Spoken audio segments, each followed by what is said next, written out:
جی السلام علیکم، میں ڈاکٹر نسیم عباس ہاشمی۔ آج ایک حساس اور پیچیدہ مسئلے پر بات کریں گے، وہ ہے آئی بی ایس۔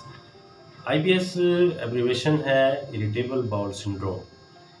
مطلب اس میں ہمارے میدا اور انتڑیاں جو ہیں وہ ایفیکٹس ہوتی ہیں زیادہ۔ یہ کرونک کنڈیشن ہوتی ہے کیونکہ یہ ڈائگنوز بھی بہت دیر سے ہوتا ہے۔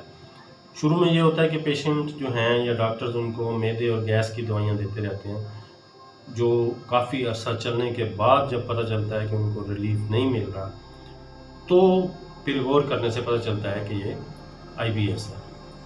اچھا، اس میں جو مشکل ہوتی ہے وہ یہ ہوتی ہے کہ آئی بی ایس کو ڈائگنوز کرنے کے لیے کوئی ٹیسٹ نہیں ہے۔ عموماً گیسٹرونٹالوجسٹ یا عام ڈاکٹر وہ اس کو کراتے ہیں الٹرا ساؤنڈ یا اینڈوسکوپی، تو اس میں بھی یہ ڈائگنوز نہیں ہوتا۔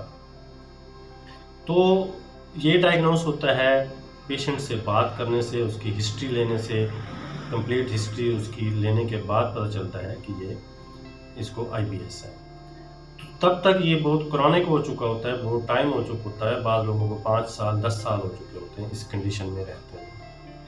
تو کرونک ہونے کی وجہ سے اس کا جو ٹریٹمنٹ ہے وہ بھی لانگ ٹرم ہوگا، اس کے لیے بھی زیادہ ٹائم چاہیے ہوگا، جو کہ پھر فائدہ مند ثابت ہوگا۔ اگر ہم اس کی علامات کی بات کریں تو پیٹ میں مروڑ رہتا ہے ہر وقت، بہت شدید قسم کا پین، بل پڑتے ہیں، گولا سا محسوس ہوتا ہے جو آپ کے معدے میں، پیٹ میں، آپ کے منہ کی طرف آتے ہوئے، جسے بلوٹنگ کہتے ہیں۔ گیس تو ہر وقت رہ جاتی ہے، آپ جو بھی کھائیں پئیں گے وہ آپ کو محسوس ہوگا کہ گیس بن گئی ہے۔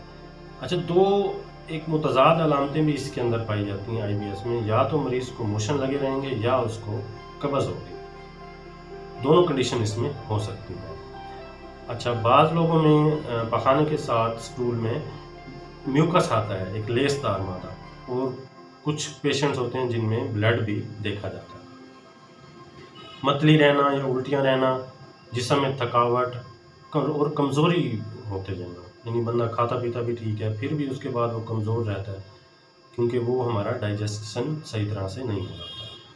موڈ چینجز ہوتے ہیں، بعض دفعہ ہائپر موڈ ہوتا ہے، بعض دفعہ لو موڈ ہوتا ہے، جو کہ آئی بی ایس کی وجہ سے ہوتا ہے۔ اس کی اگر وجوہات دیکھیں تو کوئی بھی اسٹریسفل ایونٹ ہے، کوئی ایسی سچویشن ہوئی ہے جس میں پریشانی آ رہی ہے تو فوراً آپ کا پیٹ خراب ہو جائے گا۔ انگزائٹی میں، ڈپریشن میں آئی بی ایس کی چانس بہت زیادہ ہوتے ہیں۔ اس کے علاوہ بیکٹیریل انفیکشن جو ہے وہ اگر کرونک ہو جائے اور آپ کا صحیح طرح سے ٹریٹمنٹ نہ ہو بیکٹیریل انفیکشنز کا، تو بھی آئی بی ایس کے چانس بڑھ جاتے ہیں۔ فیمیلز میں دیکھا گیا ہے کہ پیریڈز کے دوران آئی بی ایس کی علامات آتی ہیں، یا تو ان کو موشن لگ جاتے ہیں، یا قبض ہو جاتی ہے، یا الٹیاں شروع ہو جاتی ہیں، یا پیٹ میں درد رہتا ہے، جو پیریڈز ختم ہونے کے بعد ٹھیک ہو جاتا ہے۔ اصل میں ہوتا کیا ہے کہ جو ہمارے دماغ سے میسج آتا ہے انٹسٹائنس کو ڈائجیشن کا، اس میں جو ہوتی ہے رکاوٹ پیدا ہو جاتی ہے، وہ ورک صحیح طرح نہیں کر پاتی انٹسٹائنس، کیونکہ وہ میسج صحیح طرح پاس نہیں ہوتا ان کے پاس۔ بعض لوگوں میں فوڈ الرجی بھی ہوتی ہے، جو مختلف لوگوں میں مختلف طرح سے ہوتی ہے، کسی کو انڈے سے ہے، کسی کو گوشت سے، کسی کو کسی سبزی سے ہے، تو اس کنڈیشن میں بھی آئی بی ایس کے چانس بڑھ جاتے ہیں۔ اگر ہم اس سے بچنے کی بات کریں تو ہمیں ایسی فوڈ سے اوائڈ کرنا ہوگا جو آپ کی سمٹمز کو اریٹیٹ کرتی ہیں۔ جیسے کوئی آپ کو الرجی کر رہی ہے فوڈ، تو آپ اگر آئی بی ایس کے پیشنٹ ہیں تو ڈائگنوز ہو گیا ہے تو آپ اس فوڈ سے اوائڈ کریں گے، کیونکہ ورنہ آپ کی وہ علامات دوبارہ ظاہر ہو جائیں گی۔ آپ نے کرنا کیا ہے، ہائی فائبر فوڈز لینی ہے، جیسا کہ سیب ہے، کیلا ہے، مالٹا ہے، ٹھیک ہے۔ اچھا، دلیا، مختلف قسم کے دلیا جو ہیں، جو کا دلیا، گندم کا دلیا، وہ استعمال کر سکتے ہیں۔ اس کے علاوہ اسبول کا چھلکا جو ہے، ٹھیک ہے، اس طرح کی فوڈ سے آپ کے جو ہے آئی بی ایس کی جو علامات ہیں ان پہ کنٹرول رہے گا۔ پانی کا استعمال زیادہ کریں، ریگولر ایکسرسائز کریں، ٹھیک ہے، اور اپنی نیند کو پورا رکھیں، اور کوشش کریں کہ گھر کے بنے ہوئے کھانے کھائیں، باہر کی چیزوں سے اوائڈ کریں، کولڈ ڈرنکس بالکل نہ پئیں۔ تو ان چیزوں پہ عمل کر کے آپ کافی حد تک آئی بی ایس کی علامات پہ کنٹرول کر سکتے ہیں۔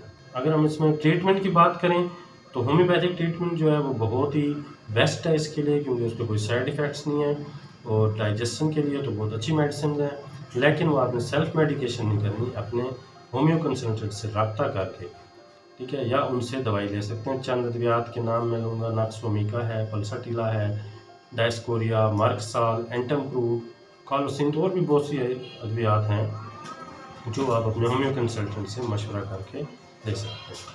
شکریہ، اللہ حافظ۔